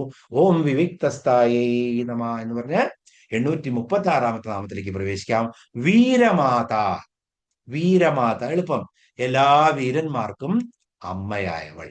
വീരന്മാരല്ലെങ്കിലും ഭീരുക്കളാണെങ്കിലും അമ്മ തന്നെയാണ്. ജനിക്കുമ്പോ ആരും ഭീരുക്കളല്ല. എല്ലാ മക്കളും നിർമ്മല ചിത്തരാണ്. അതിനുശേഷമാണ് അവരുടെ കർമ്മങ്ങളൊക്കെ അവരെ പിടിക്കുന്നത്, ഭീരുക്കളും ഒക്കെ ആയി മാറുന്നത്. പക്ഷെ വീരന്മാർക്കൊക്കെ അമ്മയാണ് ദേവി. എല്ലാ വീരന്മാർക്കും. എല്ലാ വീരന്മാരും അമ്മയെ ആരാധിക്കും എന്ത് ചെയ്യാൻ പോകുമ്പോഴും. നമ്മള് പലതരത്തിലുള്ള ദുർഗകളെ പറ്റിയപ്പോ നമ്മള് വിജയലക്ഷ്മി എന്നുള്ള ദുർഗയെ പറ്റിയിട്ടൊക്കെ നമ്മൾ കണ്ടു, അതിന്റെ മന്ത്രമൊക്കെ കണ്ടു. ഇപ്പോ യോദ്ധാവ്, വീരൻ എന്ന് പറഞ്ഞാൽ യോദ്ധാവ്, നടൻ എന്ന് വെച്ചാൽ കലയിൽ നിപുണൻ. അതുപോലെ അഗ്നി എന്ന് പറയുന്നതും വീരൻ എന്ന് പറയും. വിഷ്ണുവിനെ വീരൻ എന്ന് പറയും. ഭീഷ്മർക്ക് വീരൻ എന്ന് പറയും. ഗംഗാ പിന്നെ നദിക്ക് ഗംഗയെ വീരൻ എന്ന് പറയും. വീരഭദ്രനെ വീരൻ എന്ന് പറയും. ഗണനായകനെ വീരൻ എന്ന് പറയും. ഇങ്ങനെ ഇവരൊക്കെ വീരൻ എന്ന് പറയും. ഇവർക്കൊക്കെ അമ്മയായവളാണ്. അപ്പോ ഭീഷ്മരെ ഗംഗയാണ് അമ്മ. ഗംഗ ആരാണ്? ദേവി തന്നെയാണ്. ദേവിയുടെ രൂപമാണ് ഗംഗ. അപ്പോ സകലതും ദേവിമയമാണ്. ഇനി പഴശ്ശിരാജാവൊക്കെ മൃദംഗ ശൈലേശ്വരിയെ ആരാധിച്ചിട്ടാണ് എല്ലാ യുദ്ധത്തിനും പോയിരുന്നുള്ളൂ. അതുപോലെ നമ്മൾക്കറിയാം വടക്കൻ വീരഗാഥയില് ലോകനാർക്കാവിലമ്മ, അവരെ ആരാധിക്കാതെ ഒരിക്കലും ഒരു യുദ്ധത്തിനും ആരും പോയിരുന്നില്ല. അപ്പൊ വീരന്മാരൊക്കെ, എല്ലാ വീരന്മാരും, ഇപ്പോ ശ്രീരാമൻ ദേവിയെ ആരാധിച്ചിരുന്നു, ശ്രീകൃഷ്ണൻ ദേവിയെ ആരാധിച്ചിരുന്നു, എല്ലാവരും ദേവിയെ ആരാധിച്ചിരുന്നു. അതുകൊണ്ട് വീരമാത, വീരന്മാർക്കൊക്കെ അമ്മയായവളാണ്, വീരന്മാരാലൊക്കെ ആരാധിക്കപ്പെട്ടവളാണ് ദേവി. വീരമാതായേ നമ. 837 നാമം വിയൽ പ്രസു. വിയൽ പ്രസു. എന്താണ് വിയൽ പ്രസു എന്ന് പറഞ്ഞാൽ? വിയത് പ്രസു.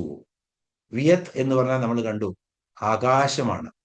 വിയത് എന്ന് പറഞ്ഞാൽ, വിയത് എന്ന് പറഞ്ഞാൽ സ്പേസ് ആണ്. ആകാശം എന്ന് പറഞ്ഞാൽ ഞാൻ ഒരുപാട് തവണ പറഞ്ഞു, മലയാളത്തിൽ സ്കൈ എന്നാണ് പറയുക. സ്കൈ അല്ല, സ്പേസ് ആണ്. അപ്പോ എവിടെയും നിറഞ്ഞു നിൽക്കുന്നതാണ് സ്പേസ്. അപ്പോ ആ വിയത്തിനെ, ആ ആകാശത്തിനെ, ആ സ്പേസിനെയും പ്രസവിച്ചവളാണ് ദേവി. എല്ലാം ഉണ്ടായത് എവിടെ നിന്നാണ്? സ്പേസിൽ നിന്നാണ്. സ്പേസിൽ നിന്ന് ശബ്ദം ഉണ്ടാവുന്നു, ശബ്ദത്തിൽ നിന്നാണ് ബാക്കിയുള്ളതൊക്കെ വരുന്നത്. ബ്രഹ്മം, മൂലപ്രകൃതി, അതൊക്കെ നമ്മൾ കണ്ടു. മഹത്തത്വം, അഹങ്കാരം, അത് കഴിഞ്ഞ് ആകാശം, ആകാശത്തു നിന്ന് വായു, വായുവിൽ നിന്നും അഗ്നി, അഗ്നിയിൽ നിന്നും ജലം, ജലത്തിൽ നിന്നും പൃഥ്വി, പൃഥ്വിയിൽ നിന്നും സൃഷ്ടി. ഇങ്ങനെ ഈ അഞ്ച് കൂട്ടിയിട്ട് സൃഷ്ടി, ഇങ്ങനെയാണ് വരുന്നത്. അപ്പൊ ബ്രഹ്മം ആണ്, ബ്രഹ്മത്തിൽ നിന്നും മൂലപ്രകൃതിയാണ്, മൂലപ്രകൃതിയിൽ നിന്നും മഹത്തത്വം, അഹങ്കാര തത്വം ഒക്കെയായി ആകാശമാണ്. ആദ്യത്തെ പഞ്ചഭൂതങ്ങളില്, പഞ്ചതത്വങ്ങളില് ആദ്യത്തേത് ആരാണ്? ആകാശമാണ്. ആ ആകാശമാണ് സ്പേസ്. അവിടുന്നാണ് ആ സ്പേസിൽ പിന്നെ വായു ഉണ്ടായി. ശൂന്യാകാശമുണ്ട്, വായുള്ള ആകാശമുണ്ട്, അല്ലേ? അതുപോലെ അപ്പൊ എല്ലാം സ്പേസ് ആണ്. അത് കഴിഞ്ഞ് വായു, അഗ്നി, ജലം, ഭൂമി, അവിടുന്ന് ശബ്ദത്തിൽ നിന്നും വരുന്നത്. അപ്പൊ പഞ്ചഭൂതാത്മകമായിട്ടുള്ള ഈ പ്രപഞ്ചത്തെ പ്രസവിച്ചവളാണ് ദേവി. വിയത്, സ്പേസിനെ പ്രസവിച്ചവളാണ്. അല്ലെങ്കിൽ ആകാശത്തെ, വിയത് എന്ന് പറഞ്ഞാൽ ആകാശം, സ്പേസ്, അതിനെ പ്രസവിച്ചവളാണ് ദേവി. എന്നുവെച്ചാൽ ബ്രഹ്മാണ്ട സ്വരൂപിണിയാണ് ദേവി. ഇതൊക്കെ ദേവി തന്നെയാണ് ഉണ്ടാക്കിയത്. വീണ്ടും വീണ്ടും പല രൂപങ്ങളിലും നമ്മൾ ആ ബ്രഹ്മ തത്വത്തെ അറിയാണ്. എന്ത് മനോഹരമാണ്!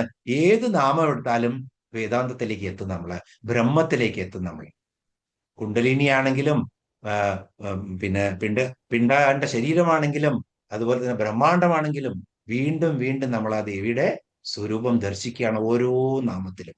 അങ്ങനെ വിയതാദി ജഗൽ പ്രസു അല്ല, വിയൽ പ്രസു, വിയതാദി ജഗൽ പ്രസു അല്ല, വിയൽ പ്രസു എന്നുള്ള നാമത്തോട് കൂടിയിട്ട് ഈ 156 ശ്ലോകം അവസാനിക്കുകയാണ്. 157 ശ്ലോകത്തിലേക്ക് പ്രവേശിക്കാം നമുക്ക്. മുകുന്ദാ മുക്തി നിലയാ മൂലവിഗ്രഹരൂപിണി ഭാവജ്ഞാ ഭവരോഗഗ്നി ഭവചക്രപ്രവർത്തിനി. മുകുന്ദാ മുക്തി നിലയാ മൂലവിഗ്രഹരൂപിണി ഭാവജ്ഞാ ഭവരോഗഗ്നി ഭവചക്രപ്രവർത്തിനി. 838 മുതൽ 843 വരെയുള്ള 6 നാമങ്ങളാണ് ഇവിടെയുള്ളത്.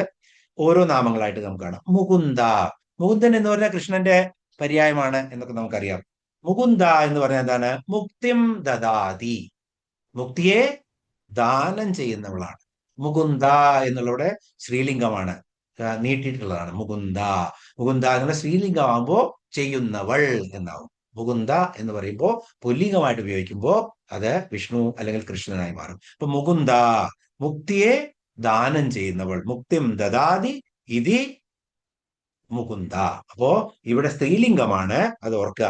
മുകുന്ദപദം ദാനം ചെയ്യുന്നവളാണ് ദേവി. എല്ലാം ദേവിയാണ് മുക്തിയെ കൊടുക്കുന്നത് എല്ലാ ജീവജാലങ്ങൾക്കും, അല്ലെ? അപ്പോ മുകുന്ദം എന്ന് പറഞ്ഞാൽ, അല്ലെങ്കിൽ മുകുന്ദൻ എന്ന് പറഞ്ഞാൽ അത് വിഷ്ണുവിനെ, മുകുന്ദപദം എന്ന് പറഞ്ഞാൽ വിഷ്ണുവാണ്. അപ്പൊ വിഷ്ണുവിനെ കുറിക്കുന്നതും വിഷ്ണു സ്വരൂപിണിയാണ് ദേവി എന്ന് നമ്മൾ കണ്ടു. ആയതിനാൽ വിഷ്ണു രൂപിണിയാണ് ദേവി എന്നുകൂടി ഈ നാമത്തില്, മുകുന്ദ എന്ന നാമത്തിന് അർത്ഥമുണ്ട്. അപ്പോ മുക്തിയെ ദാനം ചെയ്യുന്നവൾ എന്നും മുകുന്ദയായ ദേവി എന്നും അല്ലെങ്കിൽ മുകുന്ദ രൂപിണിയായിട്ടുള്ള ദേവി എന്നും ഒക്കെ ഇവിടെ അർത്ഥമെടുക്കാം.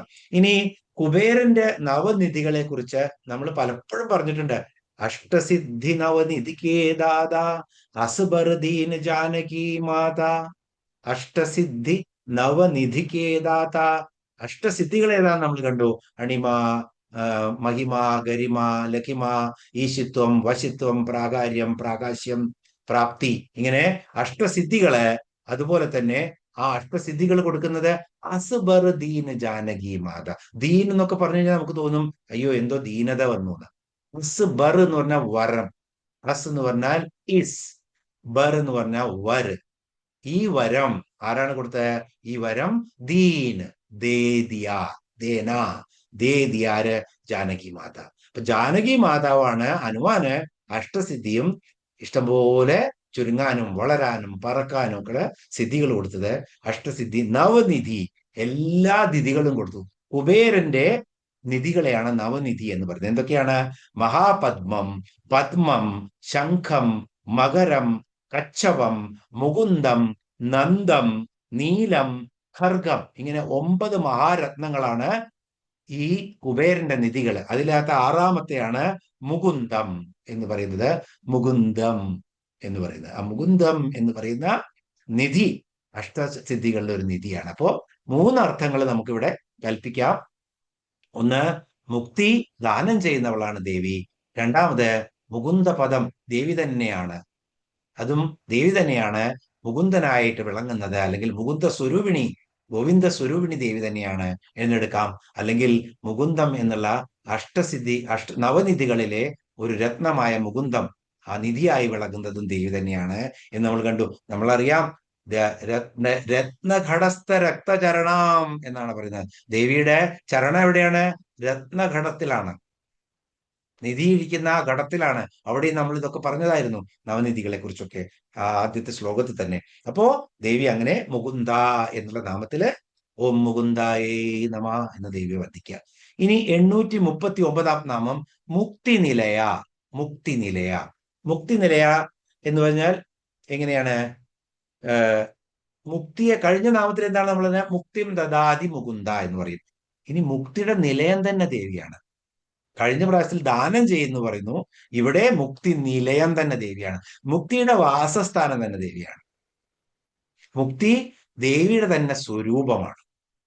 മുക്തിയുടെ 5 രൂപങ്ങൾ നമ്മൾ നേരത്തെയും കണ്ടിരുന്നു അല്ലെ? സാമീപ്യം, ആദ്യം അടുത്ത് പോയിരിക്കണം ദേവിയുടെ. അത് കഴിഞ്ഞാൽ സാലോക്യം, അത് കഴിഞ്ഞാൽ സാരൂപ്യം. നമുക്ക് അതാണെന്ന് തോന്നിത്തുടങ്ങും, ഞാനും ദേവി തന്നെയാണ് എന്ന് തോന്നിത്തുടങ്ങും. അപ്പോഴാണ് സായുജ്യം ഉണ്ടാവുന്നത്. അപ്പൊ സാമീപ്യം ഉണ്ടാവണം, അത് കഴിഞ്ഞ് സാലോക്യം ഉണ്ടാവണം, അത് കഴിഞ്ഞ് സാരൂപ്യം ഉണ്ടാവണം, അത് കഴിഞ്ഞ് സായോജ്യം ഉണ്ടാവണം. എന്നാലെയാണ് നിർവ്വാണം അല്ലെങ്കിൽ മുക്തി ഉണ്ടാവുള്ളൂ. അപ്പൊ മുക്തിയുടെ 5 രൂപങ്ങളാണ്. ഉപാസകന് മുക്തിയെ കൊടുക്കുന്ന സ്രോതസ്സാണ് ദേവി ഈ 5 രൂപങ്ങളിലൂടെ. അപ്പോ മുക്തി നിലയ, ദേവി തന്നെയാണ് മുക്തിയുടെ നിലയം, വാസസ്ഥാനം. ദേവിയെ ഭജിച്ചു കഴിഞ്ഞാൽ മുക്തി കിട്ടും. കാരണം ദേവി തന്നെ മുക്തിയുടെ നിലയമാണ്. ചുരുക്കത്തില് ദേവി തന്നെയാണ് മുക്തിപ്രദായനി. എളുപ്പമുള്ള നാമമാണ്. 840 നാമം മൂലവിഗ്രഹരൂപിണി. മൂലവിഗ്രഹരൂപിണി. എന്താണ് ഈ മൂലവിഗ്രഹം? വിഗ്രഹം എന്ന് പറഞ്ഞാൽ നമുക്കറിയാം, ശരീരത്തെയാണ് വിഗ്രഹം എന്ന് പറയുന്നത്. നോട്ട് നമ്മൾ പറയുന്ന വിഗ്രഹത്തിനും ആ അർത്ഥമുണ്ട്, ഒരുപാട് അർത്ഥങ്ങളുണ്ട് വിഗ്രഹത്തിന്. അപ്പൊ ദേവി തന്നെയാണ് മൂലവിഗ്രഹം. എങ്ങനെ? രാജ്യരാജ്യേശ്വരിയായിട്ട് വിളങ്ങുന്ന ആ ലളിതാ പരമേശ്വരിയാണ് എല്ലാ ദേവികൾക്കും എല്ലാ ദേവതകൾക്കും സ്രോതസ്സായിട്ട് പരബ്രഹ്മസ്വരൂപിണിയായി നിൽക്കുന്നത്. ഇവിടെ രാജ്യരാജേശ്വരിയാണ് ദേവി എന്നാണ് ഈ മൂലവിഗ്രഹ രൂപിണി എന്ന് പറയുന്നത്. ദേവി തന്നെയാണ്. എത്ര നമ്മൾ കണ്ടു, ബാല എന്നുള്ള രൂപം ദേവിയുടെ, ബകളാമുഖി എന്നുള്ള രൂപം കണ്ടു നമ്മള്, ദുർഗ എന്നുള്ള രൂപം കണ്ടു നമ്മള്, സരസ്വതി എന്നുള്ള രൂപം കണ്ടു നമ്മള്. അത് കഴിഞ്ഞ് ദശമഹാവിദ്യകള്, അതിനകത്ത് അന്നപൂർണ, കാളി, അത് കഴിഞ്ഞാൽ ബകളാമുഖി, ചിന്നമസ്ത, ഒരുപാട് രൂപങ്ങൾ നമ്മൾ കണ്ടു. രക്ഷയാഗം നടന്ന ആ സ്ഥലത്തൊക്കെ നമ്മൾ പോകുമ്പോ ഈ ദശമഹാവിദ്യയുടെ മന്ദിരങ്ങളെ നമുക്ക് കാണാൻ പറ്റും. എവിടെ? നമ്മുടെ ഹരിദ്വാറില്. അപ്പോ ഇവിടെയൊക്കെ നമ്മൾ ദേവിയുടെ ഈ രൂപങ്ങളൊക്കെ കാണുന്ന എന്താണ്? എല്ലാം ദേവിയുടെ അംശാവതാരങ്ങളാണ്. ഇതൊക്കെ ദേവിയുടെ അംശാവതാരങ്ങളാണ്. ദേവി മൂലപ്രകൃതിയായിട്ട് മൂല വിഗ്രഹ രൂപിണി ദേവി തന്നെയാണ്. പലതരത്തിലും കാണുന്നു എന്ന് മാത്രം. ദേവിയുടെ തന്നെ അംശങ്ങളാണ് ദേവിയുടേത്. ഉപദേവതകളാണ് ദേവിയുടെ, അംശങ്ങളാണ് ദേവിയുടെ. അപ്പോ ദേവി എന്നുള്ളത് ആ ബ്രഹ്മസ്വരൂപിണിയായിട്ടുള്ള ദേവി ആരാണ്? ആ രാജരാജേശ്വരിയാണ്. ആ എന്താണ്? ലളിത പരമേശ്വരിയാണ്. അതിന്റെ അംശാവതാരങ്ങളായിട്ടാണ് മറ്റുള്ള ദേവീദേവന്മാരൊക്കെ. അതുകൊണ്ട് ദേവിയെ എന്ത് പറയുന്നു? മൂലവിഗ്രഹം ദേവി തന്നെയാണ്. ശരിക്കും നമ്മൾ പറയാം, ആ മൂലവിഗ്രഹമാണ് അത്, പിന്നെ ഉണ്ടാക്കിയതൊന്നുമല്ല, സ്വയംഭൂവായിട്ടുള്ള മൂലവിഗ്രഹമാണ്. മൂലസ്ഥാനം അതാണ് എന്ന് വെച്ച് കഴിഞ്ഞാൽ ഒറിജിനൽ. ബാക്കിയൊക്കെ അതിന്റെ ഡ്യൂപ്ലിക്കേറ്റ് അല്ലെങ്കിൽ അതിന്റെ തന്നെ മക്കളുടെ മക്കള്. അപ്പോ മൂലവിഗ്രഹ രൂപിണി ദേവി തന്നെയാണ് സർവ ദേവീദേവന്മാർക്കും ദേവിയുടെ എല്ലാ മറ്റുള്ള രൂപങ്ങൾക്കും ആസ്ഥാനം. ഇത് കാണിച്ചു കൊടുത്തിട്ടുണ്ടായിരുന്നു നമ്മള് ചാമുണ്ടയായിട്ട് ദേവി നിൽക്കുന്ന സമയത്ത് നമ്മൾ കണ്ടു.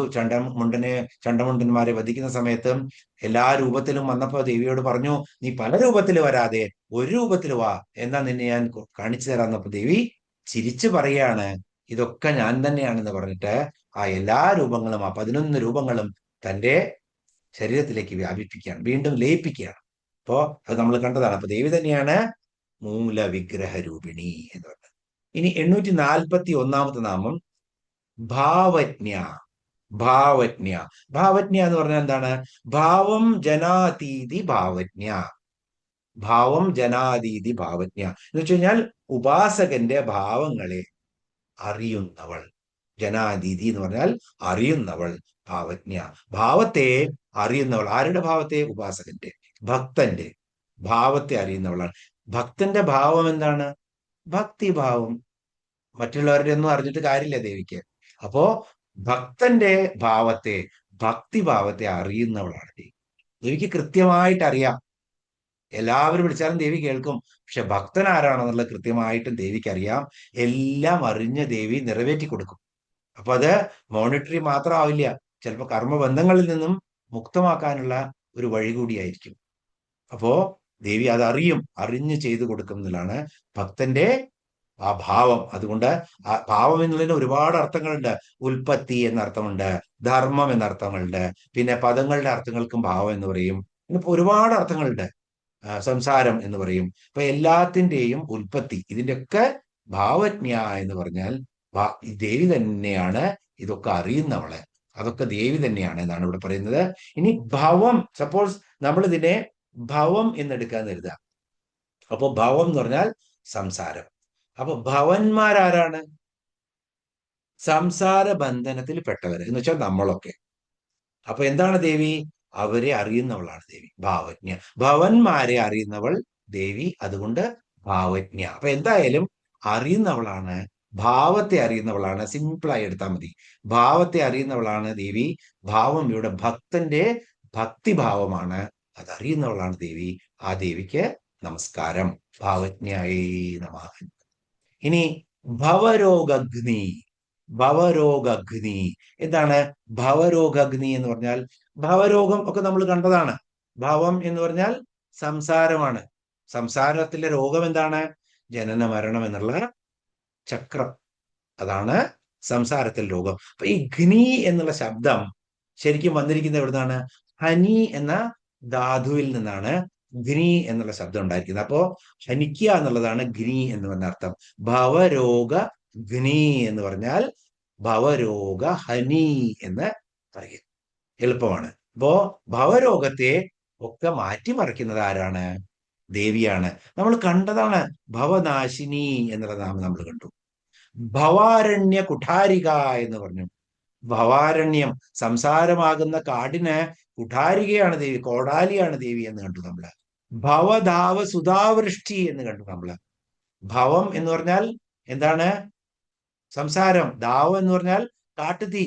സംസാരമാകുന്ന ഈ കാട്ടുതീക്ക് സുധാവൃഷ്ടിയാണ്, സുധയായിട്ട് അമൃതവർഷിണിയായി പെയ്തിറങ്ങും ദേവി. ദേവിയാണ്. വിചാരിച്ചാൽ മതി, കുളിർമയാക്കി മാറ്റും ദേവി. അപ്പോ ഭവദാവ സുധ, ഇതൊക്കെ നമ്മൾ കണ്ടതാണ്. ഭവനാശിനി, ഭവാരണ്യ കുഠാരിക, ഭവദാവ സുധാവൃഷ്ടി എന്നൊക്കെ നാമങ്ങളൊക്കെ ഓർക്കുക. അത് തന്നെയാണ് ഭവരോഗഗ്നി എന്ന് പറയുന്നത്. സംസാര ദുഃഖത്തെ, ജനന മരണങ്ങളാകുന്ന ചക്രത്തിൽപ്പെട്ടത് ഉളരുന്നുള്ള ദുഃഖത്തെ മുഴുവൻ മാറ്റിക്കൊടുക്കുന്നവളാണ് ദേവി. അതുകൊണ്ട് ദേവിയെ ഭവരോഗഗ്നി എന്ന് വിളിക്കുന്നു. ഇതിനെ വീണ്ടും വീണ്ടും പറഞ്ഞ് എക്സ്പ്ലെയിൻ ചെയ്യേണ്ട ആവശ്യമില്ല. അത് ഗംഭീരമാണ് ഈ നാമം. അടുത്ത നാമത്തിൽ ഇതാണ് ഭവചക്രപ്രവർത്തിനി. ഭവചക്രപ്രവർത്തിനി. അപ്പൊ ഭവം എന്ന് പറഞ്ഞാൽ സംസാരം. നേരത്തെ ഭവ രോഗമായിരുന്നു. ഭവം എന്ന് പറഞ്ഞാൽ ഇവിടെ സംസാരം. ചക്രം എന്ന് പറഞ്ഞാൽ എന്താണ്? ജനന മരണങ്ങളുടെ ചക്രം. ഇത് തന്നെ. ജനിക്കുക, മരിക്കുക, അല്ലെ? ഗർഭസ്ഥനായി ഭുവി ജനിച്ചും മരിച്ചും ഉദകപ്പോള പോലെ ജനനാന്ത്യേന നിത്യഗതി. ഇത് തന്നെയാണ്. ഗർഭസ്ഥനാവും, ജനിക്കും, പിന്നെയും മരിക്കും, പിന്നെയും ഗർഭസ്ഥനാവും, പല യോനികളിലും ജനിക്കും. ഇത് തന്നെയാണ്. ഇപ്പൊ ശരിക്കും ഉദകപ്പോള എന്നാ പറയുന്നത്. ചെളിയുടെ ഉള്ളിൽ നിന്നും പൊങ്ങി വരുന്ന ആ ഒരു കുമിള പോലെയാണ് ജീവിതം. എന്നാണ് പാടിയിരിക്കുന്നത് അല്ലെ. അപ്പോ ഇവിടെ ഭവചക്രം എന്ന് പറഞ്ഞാൽ സംസാര ചക്രമാണ്. സംസാര ചക്രത്തെ പ്രവർത്തിപ്പിക്കുന്നവളാണ് ദേവി. അതുകൊണ്ട് ദേവി എന്ത് പറയുന്നു? ഭവചക്ര പ്രവർത്തിനി. ആരാണ് ഈ കാലചക്രത്തെ തിരിക്കുന്നത്? ഈ ബ്രഹ്മാണ്ടത്തെ നിർമ്മിക്കുന്നതും നിർമ്മിച്ച ബ്രഹ്മാണ്ടത്തിനെ തിരിച്ച് നയിക്കുന്നതും ദേവിയാണ്. അതുകൊണ്ട് കാലചക്രത്തെ പ്രവർത്തിപ്പിക്കുന്ന ദേവി എന്ത് പറയുന്നു? ഭവചക്ര പ്രവർത്തിനി എന്ന് പറയുന്നു. പുനരഭിജനനം പുനരഭിമരണം പുനരഭിജനനീ ജഠരേ ശയനം. ആചാര്യസ്വാമികൾ പാടി എന്താണ്? പുനരഭിജനനം പുനരഭിമരണം പുനരഭിജനനീ ജഠരേ ശയനം. അങ്ങനെ വീണ്ടും വീണ്ടും ജനിക്കുക മരിക്കുക എന്നുള്ള സംസാര ചക്രമാണ്. അപ്പോ ദേവിയുടെ മായയാണ് ഈ സംസാര ചക്രത്തെ പ്രവർത്തിപ്പിക്കുന്നത്. അതുകൊണ്ട് ദേവി ഭവചക്ര പ്രവർത്തിനി എന്ന് പറയുന്നു. ഇനി ഭവൻ എന്ന് പറഞ്ഞ ആരാണ്? ശിവൻ. ഇത് നമ്മൾ കണ്ടിട്ടുണ്ട്. ശിവൻ ഭവനാണ്. അപ്പൊ ഭവചക്രം എന്ന് പറഞ്ഞാൽ എന്താണ്? ശിവന്റെ ചക്രം. എന്താണ് ശിവന്റെ ചക്രം? അനാഹത ചക്രം. ഏതാണ് അനാഹത ചക്രം? മൂലാധാര ചക്രത്തിൽ നിന്നും മൂലാധാരം തുടങ്ങിയിട്ട് ഷഡ്ചക്രങ്ങളില് മൂലാധാരം, സ്വാധിഷ്ഠാനം, മണിപൂരകം, അനാഹതം. എവിടെ എത്തി? അനാഹത ചക്രം എന്ന് പറഞ്ഞാൽ ഹൃൽ ചക്രമാണ്, ഹൃദയത്തിന്റെ ചക്രമാണ്, മനസ്സിന്റെ ചക്രമാണ്. അപ്പൊ അനാഹത ചക്രമാണ് ശിവന്റെ ചക്രം. അപ്പോ ചൈതന്യരൂപിണിയായിട്ട് ശിവൻ അവിടെയാണ് ഇരിക്കുന്നത്. എവിടെയാണോ ശിവൻ അവിടെ ദേവി ഇരിക്കും. ചൈതന്യരൂപിണിയായിട്ട് ആ ഹൃദയത്തെ പ്രവർത്തിപ്പിച്ചുകൊണ്ട്, ഹൃദയം എന്ന് പറഞ്ഞാൽ ഈ പമ്പ് ചെയ്യണ മെഷീൻ മാത്രമല്ല കേട്ടോ, ആ ഹൃദയം എന്ന് വെച്ചാൽ ആ പ്രാണൻ ഇരിക്കുന്ന അനാഹത ചക്രത്തില് ശിവന്റെ കൂടെ കുടിയിരിക്കുന്നവളാണ് ദേവി. അതുകൊണ്ടാണ് ശിവനും ശക്തിയും ഒക്കെ ഒന്നാണ് എന്നുള്ളതാണ് അവിടെ ആ സ്ഥിതി ചെയ്യുന്ന ആ ജീവനെ പ്രവർത്തിപ്പിക്കുന്നവളാണ് ദേവി. അതുകൊണ്ട് ദേവിയെ ഭവചക്ര പ്രവർത്തി. അപ്പൊ ഭവചക്രം എന്ന് പറഞ്ഞാൽ അനാഹത ചക്രത്തിനും പറയും. ഭവൻ ശിവന്റെ ചക്രമാണ്, ഹൃൽ ചക്രം ഹൃദയചക്രം. അതുകൊണ്ട് അതിനെ അനാഹത ചക്രത്തിന് ഭവചക്രം എന്ന് പറയും. അപ്പൊ അവിടെയും ഭവചക്രത്തെ പ്രവർത്തിപ്പിക്കുന്ന ഓരോ ജീവജാലങ്ങളിലും ഹൃദയകുഹരത്തിലിരുന്ന്, അങ്ങനെ ഹൃദയ ആകാശത്തിലിരുന്ന് നമ്മള് ഇതിനെ പ്രവർത്തിപ്പിക്കുന്നത് ദേവിയാണ്. അതുകൊണ്ടും ദേവി ഭവചക്ര പ്രവർത്തിനി. ഇപ്പൊ സംസാര ചക്രത്തെ നയിക്കുന്നത് ദേവിയാണ്. അതുപോലെ തന്നെ ഓരോ ചരാചരങ്ങളിലെയും പ്രവർത്തിപ്പിക്കുന്നതും ദേവിയാണ് അനാഹത ചക്രത്തിൽ ഇരുന്നിട്ട്. അങ്ങനെ ഇങ്ങനെ 840 നാമം 158 ശ്ലോകം ഒന്ന് വായിച്ചിട്ട് നമുക്ക് ഒരു നാമത്തിന്റെ അർത്ഥം പറഞ്ഞു നിർത്താം. ഛന്ദസാര ശാസ്ത്രസാര മന്ത്രസാര തലോദരി ഉദാരകീർത്തി ഉദ്ധാമ വൈഭവ വർണ്ണരൂപിണി. ഇവിടെ ഛന്ദസാര ശാസ്ത്രസാര മന്ത്രസാര തലോദരി ഉദാരകീർത്തി രുദ്ധാമ നമ്മൾ പറയും. പക്ഷെ അവിടെ വായിക്കുമ്പോൾ നമ്മൾ ശ്രദ്ധിക്കണം, മനസ്സിലാക്കണം. ഉദാരകീർത്തി എന്നൊരു നാമമാണ്. ഉദ്ധാമ വൈഭവ എന്നുള്ളത് മറ്റൊരു നാമമാണ്. ഇപ്പൊ അതറിയണം, ഉദാരകീർത്തി രുദ്ധാമ വൈഭവ. കാരണം ഛന്ദസ്സുകൾ അർത്ഥങ്ങൾ കൃത്യമായിട്ട്, അതിന്റെ വാക്കുകള് കൃത്യമായിട്ട് ആ വൃത്തം ആവണമെങ്കിൽ അവിടെ ഉദ്ധാമ വൈഭവ എന്ന് എഴുതി കഴിഞ്ഞാൽ ആ വൃത്തം തെറ്റിപ്പോവും. അതുകൊണ്ടാണ് ഉദ്ധാരകീർത്തി രുദ്ധാമ. കീർത്തി എന്ന് പറയുമ്പോ എന്ന് വായിക്കും നമ്മളവിടെ. ഉദ്ധാരകീർത്തിർ ഉദ്ധാമ വൈഭവ. ഉദാരകീർത്തി മന്ത്രസാര തലോദരി ഉദാരകീർത്തി ഉദ്ധാമ വൈഭവ വർണ്ണരൂപിണി. ഇവിടെ 844 മുതൽ 850 വരെയുള്ള 7 നാമങ്ങളാണ്. ഓരോ നാമങ്ങളുമായി കാണാം. എളുപ്പമുള്ള നാമങ്ങളാണ് അകത്ത്. ഛന്ദസാര. ഛന്ദസ് എന്ന് പറഞ്ഞാൽ നമുക്കറിയാം, ഛന്ദസ് എന്നാൽ അക്ഷരങ്ങൾ ഇത്ര എന്നത് കൃത്യമായി എന്നൊക്കെ നമ്മൾ വൃത്തം പഠിക്കുമ്പോൾ പഠിച്ചിട്ടുണ്ട്. ഛന്ദസ് എന്നാൽ ഒരു കവിതയിലെ അക്ഷരങ്ങള്. പക്ഷെ അതല്ല ഛന്ദസ്, അത് വ്യാകരണമാണ് അവിടെ. അപ്പൊ ഇവിടെ ഛന്ദസ് എന്ന് പറഞ്ഞത് ശരിക്കും എന്താണ്? ഛന്ദസ് എന്ന് പറഞ്ഞാലും ഋക്ക് എന്ന് പറഞ്ഞാലും എന്താണ്? വേദത്തിൽ അധിഷ്ഠിതമായിട്ടുള്ള മന്ത്രങ്ങളെയാണ് ഛന്ദസ് എന്ന് പറയുന്നത്. അല്ലെങ്കിൽ ഋക്ക്. ഋക്ക് എന്ന് പറഞ്ഞാൽ ഋഗ്വേദം മാത്രമല്ല, ഏത് ശ്ലോകങ്ങളുണ്ടോ അത് വേദത്തിൽ അധിഷ്ഠിതമാണോ അതിന്റെ ആശയം, അതിനെയൊക്കെ ഋക്ക് എന്ന് പറയും, അതിനെയൊക്കെ ഛന്ദസ് എന്ന് പറയും. ഇവിടെ ഛന്ദസ് എന്ന് പറഞ്ഞാൽ വേദങ്ങളാണ്. അപ്പൊ വേദങ്ങളുടെ സാരം എന്താണ്? വേദങ്ങളുടെ സാരം വേദാംഗം.